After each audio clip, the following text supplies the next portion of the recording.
నేనే నీ తలుపు కొట్టాను. ఏంటమ్మా పెద్దావిడ, ఇంకా నువ్వు వెళ్ళిపోలేదా? అసలే రోజులు బాలేదు, రోగాల రోజులు. నేను కూడా రోగానికి భయపడితే ఎలాగే. ఈ ఊర్లో 4 మెతుకులు తిన్నానుగా. ఈ వేపాకు చలవతో ఈ ఊరికి శాంతి చేయాలని నీ తలుపు కొట్టాను.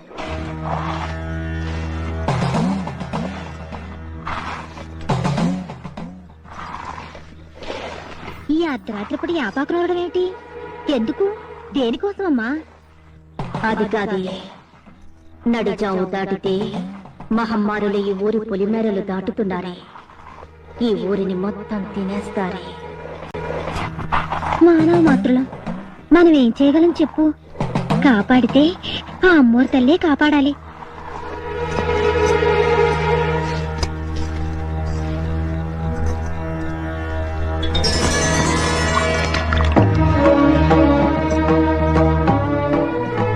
చూడు, ఈ వేప నీళ్లు ఈ ఊళ్ళో ప్రతి గడప మీద చల్లుకుంటూ పొలిమేర దాకా వెళ్ళి పొలిమేరలో పోసిరా.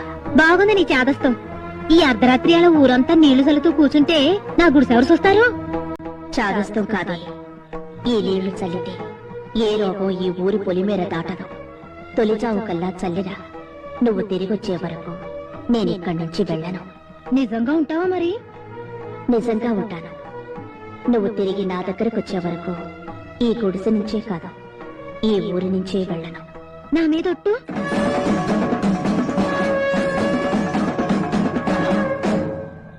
నీ మీద ఒట్టు.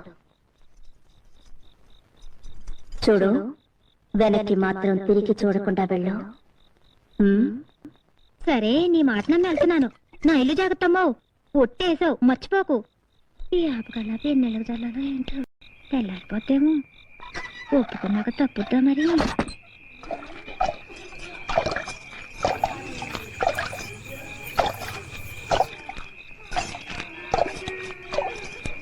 అయ్యో, ముసలిది ఎంగిలి పడిందో లేదో. ఉట్టి మీద అన్నం ఉంది, పెట్టుకు తినమని చెప్పొచ్చుంటే బాగుండేది. చెప్పొత్తాను.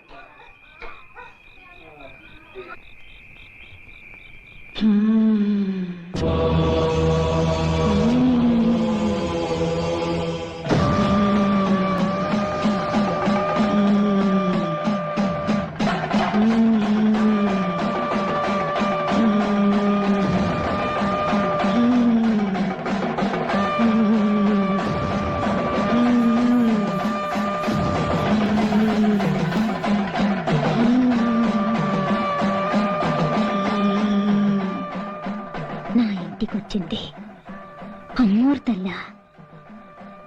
ఊరిని కాపాడడానికి వచ్చిందా?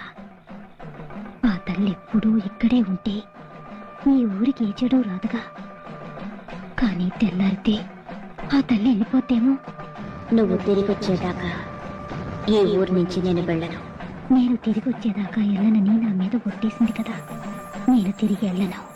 అమ్మోరు తల్లిని ఈ ఊరి నుంచి తిరిగి వెళ్ళనివ్వను.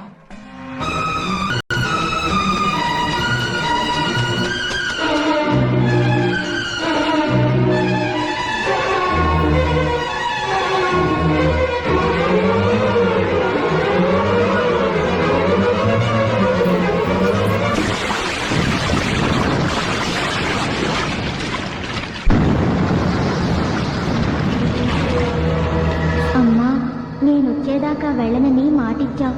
ఉంటావుగా? ఉంటానే. ఎప్పటికీ ఇక్కడే ఉంటాను.